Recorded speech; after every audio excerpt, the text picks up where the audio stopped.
ಧಾರವಾಡದ ಕಾಂಗ್ರೆಸ್ ನಾಯಕ ಫೈರೋಜ್ ಹತ್ಯೆ ಕೇಸ್ನ ಆರೋಪಿಗಳಿಗೆ ಜೈಲಿನಲ್ಲಿ ರಾಜಾತಿಥ್ಯ ನೀಡಲಾಗ್ತಾ ಇದೆಯಾ ಅಂತ ಪ್ರಶ್ನೆ ಮೂಡ್ತಾ ಇದೆ. ಪ್ರಶ್ನೆ ಮೂಡೋದಕ್ಕೆ ಕಾರಣ ಆಗಿರೋದು ಈ ಕೇಸ್ನ ಆರೋಪಿಗಳಲ್ಲಿ ಒಬ್ಬ ಈಗ ಆಸ್ಪತ್ರೆಗೆ ದಾಖಲಾಗಿದ್ದಾನೆ.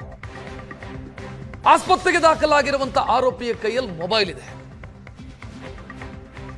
ಕೊಲೆ ಆರೋಪಿ ಮೈನುದ್ದೀನ್ ನದಾಫ್ ಈತ ಹುಬ್ಬಳ್ಳಿಯ ಕಿಮ್ಸ್ ಆಸ್ಪತ್ರೆಗೆ ದಾಖಲಾಗಿದ್ದಾನೆ. ಏನು ದೊಡ್ಡ ರೋಗ ಬಂದಿದೆ ಅಂತ ಆಸ್ಪತ್ರೆಗೆ ದಾಖಲಾಗಿದೆ.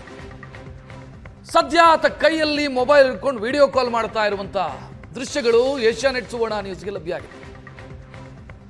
ಒಬ್ಬ ಕೊಲೆ ಆರೋಪಿ, ವಿಚಾರಣಾಧೀನ ಕೈದಿ, ಆತನ ಕೈಗೆ ಮೊಬೈಲ್ ಯಾರು ಕೊಟ್ಟರು ಅಂತ ಪ್ರಶ್ನೆ ಇಲ್ಲಿ. ಆತ ಆಸ್ಪತ್ರೆಯಲ್ಲಿ ಇದ್ದ ಕೂಡಲೇ ಆತ ಕೈದಿ ಅಲ್ಲ ಅಂತ ಆಗಲ್ಲ, ಆತ ಕೈದಿನೇ, ವಿಚಾರಣಾಧೀನ ಕೈದಿ ಆತ. ಆತನ ಕೈಗೆ ಮೊಬೈಲ್ ಕೊಡೋದಕ್ಕೆ ಅವಕಾಶನೇ ಇಲ್ಲ. ಯಾರು ಕೊಟ್ಟರು, ಹೇಗೆ ಸಿಕ್ತು ಅವನ ಕೈಗೆ ಮೊಬೈಲು ನೋಡ್ತಾ ಇದ್ದೀರಿ. ಮೈನುದ್ದೀನ್ ನದಾಫ್ ಈತ ಫೈರೋಜ್ ಕೊಲೆ ಕೇಸ್ನಲ್ಲಿ ಆರೋಪಿ ನಂಬರ್ 10. ಈ ಕೇಸ್ನಲ್ಲಿ ಪ್ರಮುಖ ಆರೋಪಿ ಇಸ್ಮಾಯಿಲ್ ತಮಟಗಾರನ್ನ ಇಲ್ಲಿ ತನಕ ಅರೆಸ್ಟ್ ಮಾಡೋದಕ್ಕಾಗಿಲ್ಲ ಪೊಲೀಸರಿಗೆ. ಇದರ ಬಗ್ಗೆಯೂ ಕೂಡ ಪೊಲೀಸರ ಕಾರ್ಯವೈಖರಿಯ ಬಗ್ಗೆ ಪ್ರಶ್ನೆಗಳಿದಾವೆ, ಆರೋಪಗಳಿಗೆ ಕೇಳಿ ಬರ್ತಾ ಇದೆ. ಸರಿಯಾಗಿ ತನಿಖೆ ಆಗ್ತಾ ಇಲ್ಲ ಅಂತ. ಇನ್ನು ಯಾರನ್ನ ಅರೆಸ್ಟ್ ಮಾಡಿದ್ದಾರೋ ಆರೋಪಿಗಳನ್ನ, ಅವರು ಕೂಡ ತಿಂದುಂಡು ಹಾಯಾಗಿದ್ದಾರೆ. ಕೈದಿಗಳ ರೀತಿಯಲ್ಲಿಲ್ಲ, ತಮಗೆ ಬೇಕಾದ ರೀತಿಯಲ್ಲಿದ್ದಾರೆ.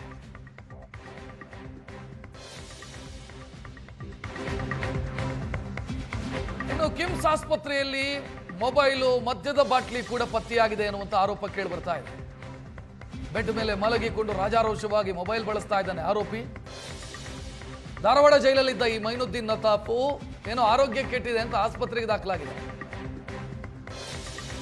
ಜೈಲಿನಿಂದಲೇ ಮೊಬೈಲ್ ತೆಗೆದುಕೊಂಡು ಬಂದ ಅಥವಾ ಆಸ್ಪತ್ರೆಗೆ ಬಂದ ನಂತರ ಈತನ ಕೈಗೆ ಮೊಬೈಲ್ ಕೊಟ್ಟರ ಗೊತ್ತಿಲ್ಲ. ಕೈಯಲ್ಲಿ ಮೊಬೈಲ್ ಇದೆ. ಇಸ್ಮಾಯಿಲ್ ತಮಟಗಾರನ ಸಂಬಂಧಿ ಕೂಡ ಇದ್ದ. ಕಳೆದ 2 ತಿಂಗಳಿಂದ ಇಸ್ಮಾಯಿಲ್ ತಮಟಗಾರ್ ಎಸ್ಕೇಪು, ಸಿಕ್ಕಿಲ್ಲ ಆತ. ಸಿಕ್ಕಿಲ್ವೋ ಹಿಡಿತಾ ಇಲ್ವೋ ಗೊತ್ತಿಲ್ಲ ಪೊಲೀಸರು. ಧಾರವಾಡದ ಪೊಲೀಸರ ಕಾರ್ಯವೈಖರಿಯ ಬಗ್ಗೆ, ಧಾರವಾಡ ಜಿಲ್ಲೆಯ ಪೊಲೀಸರ ಕಾರ್ಯವೈಖರಿಯ ಬಗ್ಗೆ ಈಗ ಪ್ರಶ್ನೆಗಳು ಹೇಳ್ತಾ ಇದೆ. ಯಾರನ್ನ ಅರೆಸ್ಟ್ ಮಾಡಿ ಕರ್ಕೊಂಡು ಬಂದಿದ್ದಾರೋ ಅವರು ಹಾಯಾಗಿದ್ದಾರೆ. ಕೈಯಲ್ಲಿ ಮೊಬೈಲ್ ಇದೆ, ವಿಡಿಯೋ ಕಾಲ್ ಮಾಡ್ತಾರೆ, ಆಸ್ಪತ್ರೆಯಲ್ಲಿ ಮಲಗಿಕೊಂಡು ವಿಡಿಯೋ ಕಾಲ್ ಮಾಡಿ ಹಾಯಾಗಿದ್ದಾರೆ. ಪ್ರಮುಖ ಆರೋಪಿ ಇನ್ನೂ ಕೂಡ ಅರೆಸ್ಟ್ ಆಗಿಲ್ಲ. ಒಬ್ಬ ಕಾಂಗ್ರೆಸ್ ಕಾರ್ಯಕರ್ತನ ಕೊಲೆಯ ಕೇಸು ಹಳ್ಳ ಹಿಡಿಯುವಂತ ಮುನ್ಸೂಚನೆನಾ ಇದು ಅಂತ ಪ್ರಶ್ನೆ ಮೂಡುತ್ತೆ. ಸರಿಯಾಗಿ ತನಿಖೆ ಆಗ್ತಾ ಇಲ್ವಾ ಅಂತ. ತನಿಖೆಯ ಮೇಲೆ ಪ್ರಭಾವ ಬೀರಲಾಗ್ತಾ ಇದೆ ಅನ್ನುವಂಥ ಆರೋಪವನ್ನ ಫೈರೋಜ್ ಕುಟುಂಬಸ್ಥರು ಹಲವು ಸಂದರ್ಭದಲ್ಲಿ ಮಾಡಿದ್ದಾರೆ. ಈಗ ನೋಡಿದ್ರೆ ಆ ಅನುಮಾನ ದಟ್ಟ ಆಗ್ತಾ ಇದೆ. ಇದನ್ನೆಲ್ಲ ನೋಡ್ತಾ ಇದೆ. ಫೈರೋಜ್ ಮರ್ಡರ್ ಆಗಿದ್ದು ಏಪ್ರಿಲ್ ತಿಂಗಳಲ್ಲಿ. ಅದರ ದೃಶ್ಯ ನೀವು ನೋಡ್ತಾ ಇದ್ದೀರಿ. ಆತನಿಗೆ ಮದುವೆ ಕೂಡ ನಿಗದಿಯಾಗಿತ್ತು. ಮದುವೆ ನಿಗದಿಯಾಗಿದ್ದಂಥ ಫೈರೋಜನ್ನ ಅಟ್ಯಾಕ್ ಮಾಡಿ ಕೊಲೆ ಮಾಡಲಾಗಿತ್ತು. ನಂತರ ಆಡಿಯೋಗಳೆಲ್ಲ ವೈರಲ್ ಆಯಿತು. ಇಸ್ಮಾಯಿಲ್ ತಮಟಗಾರ್ ಮಾತನಾಡಿದ್ದೆಲ್ಲ, ಯಾಕೆ ಮರ್ಡರ್ ಮಾಡಿದ್ರು, ಇದೆಲ್ಲವೂ ಕೂಡ ಆಡಿಯೋ ವೈರಲ್ ಆಗಿತ್ತು. ಈಗ ನೋಡಿದ್ರೆ ಕೇಸು ಕೂಡ ಹಳ್ಳ ಹಿಡಿತಾ ಇದೆಯಾ ಅಂತ, ತನಿಖೆಯೂ ಕೂಡ ಹಳ್ಳ ಹಿಡಿತಾ ಇದೆಯಾ ಅಂತ ಅನಿಸ್ತಾ ಇದೆ. ದೃಶ್ಯಗಳನ್ನು ನೋಡ್ತಾ ಇದೆ.